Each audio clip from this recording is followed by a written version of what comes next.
Bruno Retailleau, ce matin, ce 12 mars 2025, il a sonné une charge très lourde contre les autorités algériennes, contre les dirigeants algériens. Bruno Retailleau a assumé le refoulement des dirigeants français par les autorités françaises. C'est historique. Se faire refouler à l'entrée du territoire français, je crois, nous sommes dans une situation, dans une phase historique. Historique, il n'y a rien à dire. Abdelaziz Khalaf, ancien directeur de cabinet de Tebboune et son épouse, et l'épouse de l'ambassadeur du Mali. Bruno Retailleau assume pour la première fois, il parle de mesures qui touchent la nomenclatura des dirigeants algériens en France, qui ne sont pas les bienvenus. Bruno Retailleau l'a confirmé officiellement, il s'est même félicité d'une baisse des visas vis-à-vis des Algériens et des Algériens. Bruno Retailleau a confirmé qu'au mois de janvier 2025, il y a eu 25% de baisse de délivrance des visas Schengen pour la France au profit des demandeurs algériens. C'est une baisse considérable.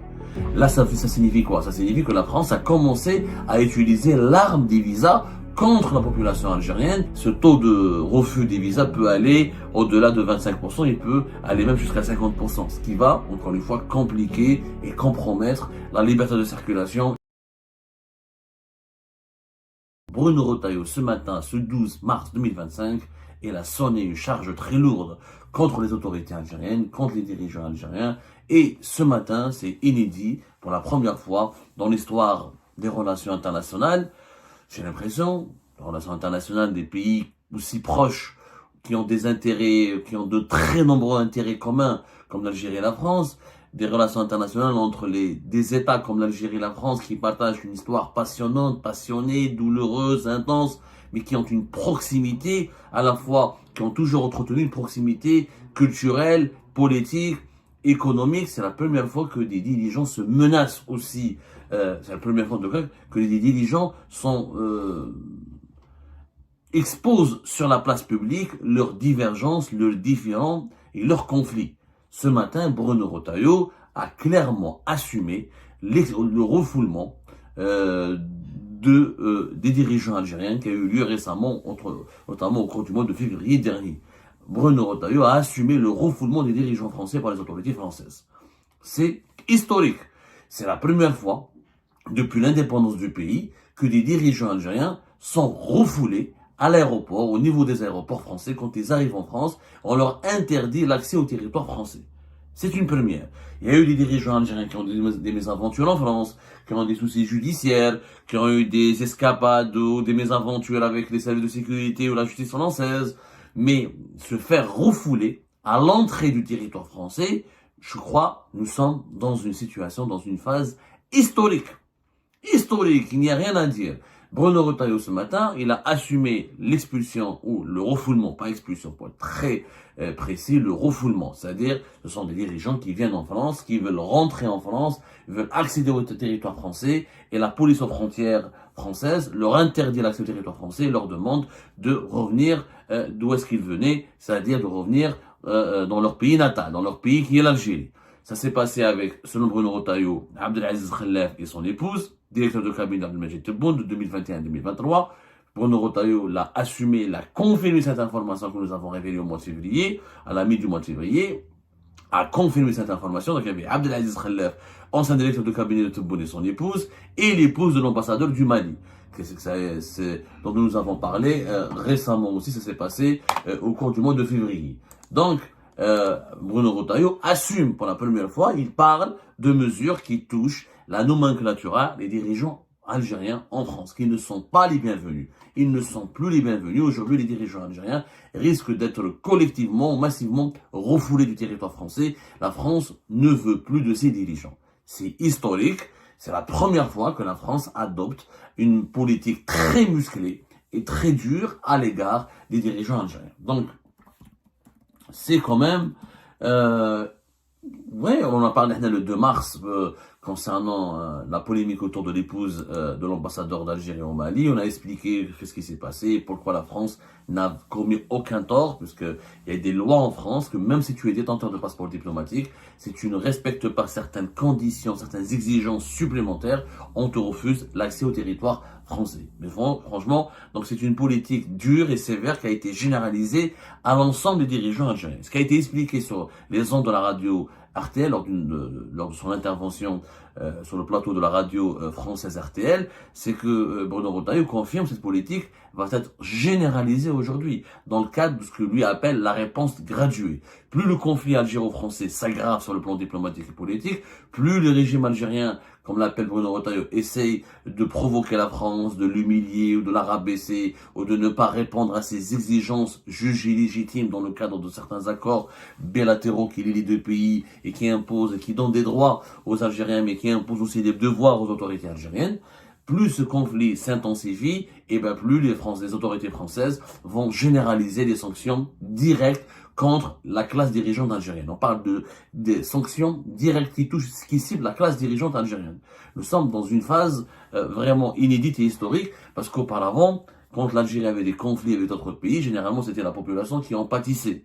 Voilà, on en parlera tout à l'heure des visas pour Dubaï, par exemple, pour les Émirats Arabes Unis. Les relations sont très mauvaises avec les Émirats Arabes Unis depuis 3-4 ans. Et les visas pour aller à Dubaï sont devenus très compliqués. Mais ça, c'est le peuple qui en souffre. Là, avec la France, ce sont les dirigeants qui souffrent. Le peuple ne souffre pas, puisque les Algériens continuent de circuler librement en France, continuent de travailler librement en France, continuent de résider le plus normalement en France, ils ont des droits sociaux en France, ils ont des devoirs aussi en France, ils sont des justiciables qui ne sont pas discriminés en France, ils sont protégés par la France. La communauté algérienne en France n'a pas subi, mis à part quelques blocages ou quelques difficultés au niveau du renouvellement des cartes de séjour, etc. Mais on a vu les chiffres de 2024, il n'y a pas eu au niveau des visas, il n'y a pas eu de baisse de délivrance des visas en 2024. Et au niveau du renouvellement des titres de séjour, il n'y a pas eu de baisse en 2024. Et la communauté algérienne se porte bien en France. Il y a eu des cas de discrimination, il y a des dérives, des dérapages de temps à autre. Il y a eu des erreurs et des commises par les administrations françaises. Mais la justice française, elle est là pour veiller sur le respect des droits des étrangers qui sont en premier lieu des Algériens. Des étrangers en premier lieu, et particulièrement les Algériens en France qui constituent la première communauté. Là, Bruno Retailleau le ministre français de l'Intérieur, le ministre d'État, qui a le rang de vice-premier ministre, confirme et assume que la France a refoulé l'ancien chef de cabinet de Tebboune et son épouse, et l'épouse de l'ambassadeur du Mali, et que ces mesures vont continuer à avoir lieu. Et on a rappelé dans une précédente vidéo, dans une précédente émission, il parle de façon chirurgicale, de cibler, le ministre français de l'Intérieur parle de cibler de façon chirurgicale les dirigeants algériens. Je répète sa phrase. Je pense que quand on cible de façon chirurgicale celles et ceux qui viennent passer des vacances en France, qui mettent leurs enfants dans les bonnes écoles françaises, qui viennent se soigner en France, on est beaucoup plus efficace. C'est quand même, il parle aussi d'une riposte qui sera décidée, qui a été décidée sans précipitation, mais sérieusement en place. C'est-à-dire que c'est la stratégie française, encore une fois, elle ne vise pas la population, elle distingue la population des dirigeants, et que les autorités françaises ont compris que sanctionner les populations algériennes, ça n'a aucun sens, ça n'a aucun impact, parce que l'Algérie, c'est pas une démocratie. Bruno Retailleau a accusé le régime algérien de faire partie, il a classé le régime algérien parmi ces régimes qui sont insensibles aux souffrances de leur peuple. Donc il a bien compris qu'un régime qui refoule ses propres citoyens, alors, les autorités algériennes ont refoulé des ressortissants algériens, ont renvoyé en France des ressortissants algériens qui ont le passeport algérien, qui voulaient rentrer en Algérie, qui ont été expulsés par la France et qui devaient rentrer en Algérie. Donc un pouvoir qui refoule ses propres ressortissants, il va pas être sensible aux souffrances aux discriminations et aux brimades dont pourraient être victimes ces citoyens ou ces ressortissants à l'étranger. Par contre, cibler les dirigeants algériens, je pense que ça a été une stratégie très machiavélique de la part des autorités françaises et qui est historique. Jamais les dirigeants algériens n'ont été aussi ciblés, n'ont été aussi touchés directement par des mesures qui les concernent eux uniquement. On parle du refoulement des dirigeants algériens qui viennent en France. On parle pas du refoulement. La France n'a pas refoulé des touristes algériens, des simples résidents algériens. Elle refoule les dirigeants algériens et les membres de leur famille. Et quand tu es chef de cabinet de Tebboune et son épouse, quand tu viens en France, tu te fais refouler, c'est humiliant.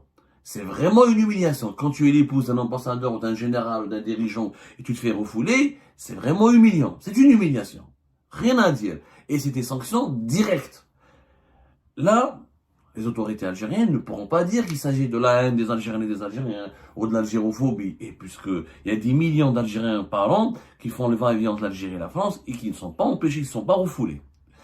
Par contre, mauvaise information, enfin mauvaise nouvelle, pas une mauvaise information, mauvaise nouvelle, excusez-moi, l'information elle est vraie, elle n'est pas mauvaise.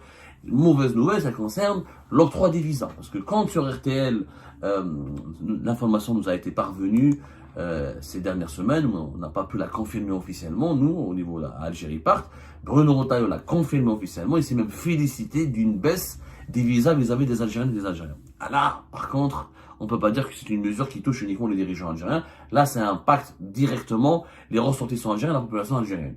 Bruno Retailleau a confirmé qu'au mois de janvier 2025, il y a eu 25% de baisse de délivrance des visas Schengen pour la France au profit des demandeurs algériens. C'est-à-dire là, le nombre des visas délivrés aux Algériennes et aux Algériens au mois de janvier, des visas Schengen pour la France, en Algérie, par les services consulaires, par les différents services consulaires de l'ambassade de France à Alger, via les centres de traitement des dossiers de visa, les opérateurs, et qui jusqu'à prochainement ça devait être Capago, jusque-là c'était TLS Contact et VFS Global, le nombre des visas délivrés, des visas Schengen pour la France délivrés aux demandeurs algériens a baissé de 25% en janvier 2025. C'est une baisse considérable. Là, ça signifie quoi? Ça signifie que la France a commencé à utiliser l'arme des visas contre la population algérienne et contre les ressortissants algériens. Là, par contre, je trouve ça très dommage, je trouve ça préjudiciable et je pense que ça va avoir des effets contre-productifs parce que ça pourrait être utilisé comme un argument pour épingler les autorités françaises et pour les accuser de mener une politique algérophobe, de mener une politique hostile aux Algériennes et aux Algériens et non pas une politique hostile aux dirigeants algériens. Parce que parmi ces 25% de baisse de la délivrance des visas Schengen pour la France, il y a des Algériennes et des Algériens qui voulaient se soigner en France, il y a certains qui veulent étudier en France, d'autres qui veulent voir des parents en France, et qui n'ont absolument, strictement aucun lien avec les autorités algériennes et qui n'ont aucune influence sur les centres de décision du pouvoir algérien. Mais l'arme des visas a commencé à être utilisée. Bruno Retailleau même s'est félicité de cette baisse d'un quart des visas vis-à-vis des Algériens. C'est une très mauvaise nouvelle et c'est une c'est une information qui pourrait franchement toucher au moral de la population algérienne qui a des attaches importante avec la France. Il n'y a pas un Algérien qui n'a pas un parent en France. Il n'y a pas un Algérien qui n'a pas, à un moment donné, envie de venir en France pour étudier, pour se soigner, pour travailler. Le premier pays la première destination des Algériens et des Algériens qui veulent immigrer à l'étranger, notamment des cerveaux, des compétences algériennes. Quand on veut immigrer tout court, c'est la France. Avec le Canada, c'est la France. Donc, ça va avoir un impact terrible sur la population algérienne. Une baisse de 25%. Là, c'est le mois de janvier. On n'a pas les chiffres du mois de février. Peut-être que le ministère français de l'Intérieur va communiquer les chiffres du mois de février. Mais tout indique que déjà, l'arme des visas a commencé à être utilisée. En 2021, entre 2021 et 2022, c'était des baisses de 50%. Là, on est une baisse de 25%. C'est quand même moins important qu'en 2021 et en 2022, quand il y a eu la crise des visas en Algérie et la France. Mais si cette riposte graduée, comme le dit Bruno Retailleau, s'intensifie, et si la France réutilise l'arme du gel des visas vis-à-vis des Algériens, ce taux de refus des visas peut aller au-delà de 25%, il peut aller même jusqu'à 50%, ce qui va, encore une fois, compliquer et compromettre la liberté de circulation et les échanges humains, les intenses échanges humains entre l'Algérie et la France. Je rappelle qu'en 2024, il y a eu pratiquement 5,5 millions de passagers qui ont voyagé par le trafic aérien, qui ont utilisé via le trafic aérien entre l'Algérie et la France. 5,5 millions de passagers. Donc c'est important. C'est important. En 2024, il y a plus de 240 000 visas qui ont été accordés aux Algériennes et aux Algériens. Les Algériennes et les Algériens sont les troisièmes demandeurs au monde de visa Schengen pour la France, après les Chinois et les Marocains. Donc, si les sanctions, l'arme des visas est maintenue, est utilisée de façon massive et de façon même graduelle, mais de plus en plus massive, de plus en plus intense, ça va mettre à mal vraiment des familles entières en Algérie, des parents qui ne pourraient pas venir voir leurs enfants installés en France, des enfants installés en Algérie qui ne pourraient pas retrouver leurs parents en France, les étudiants, les hommes d'affaires, les entrepreneurs, et ça va vraiment apporter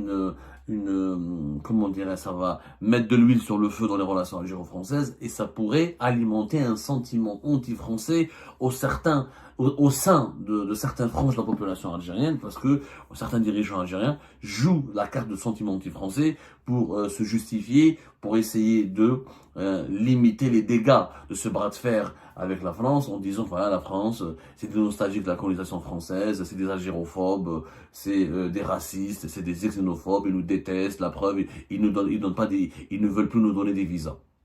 Ça peut être un argument qui pourrait renforcer la campagne anti-française. Mais bon, l'arme des visas a été prévisible. À chaque fois qu'il y a un conflit, qu'il y a une mauvaise passe, une mauvaise phase, qu'il y a on va dire une tension entre l'Algérie et la France, l'arme des visas est toujours utilisée par les autorités françaises, comme les autorités algériennes utilisent les laissez-passer consulaires. Eh ben, c'est de bonne guerre. Certains dirigeants français vont dire, vous dirigeants, utilisez les migrants clandestins et les laissez-passer consulaires comme une arme. Pourquoi nous, on ne devrait pas utiliser les visas pour la France comme une arme? Donc, c'est très difficile de leur répondre, de débattre avec eux. Effectivement, chacun des deux côtés essaie de se protéger ses intérêts et dans chacune des ripostes et des attaques, chacun essaie de faire le plus de mal à son adversaire. Nous sommes dans un conflit et ce conflit prend des proportions dangereuses, inquiétantes et ça devient vraiment inconscient de maintenir les relations algéro-françaises dans ce climat délétère, dans ce climat insupportable, dans ce climat toxique. Les deux pays ont d'énormes intérêts communs. Je me demande, nous sommes à la mi-mars 2025, jusqu'à quand ça va durer? J'ai l'impression que certains observateurs à qui j'ai parlé, certaines sources même algériennes et françaises qui prévoyaient que cette crise pourrait durer jusqu'à 2027, je voulais pas les croire parce que ça me semble un véritable cauchemar. Comment on pourrait tenir jusqu'à 2027 dans un tel climat toxique et délétère? Eh ben, c'est possible, visiblement. En tout cas, il n'y a aucun signe de désescalade, de la fin de la surenchère ou d'un apaisement. Les signes de l'apaisement, on ne les voit pas. Et ben voilà les amis, c'était ça. Je vous remercie comme d'habitude pour avoir suivi cette vidéo jusqu'à la fin. N'oubliez pas de nous laisser vos commentaires, vos réactions et vos likes sur cette vidéo et de vous abonner à la chaîne si vous n'êtes pas encore abonné. Donc voilà, merci encore une fois pour votre soutien et à la prochaine dans une nouvelle vidéo. Au revoir.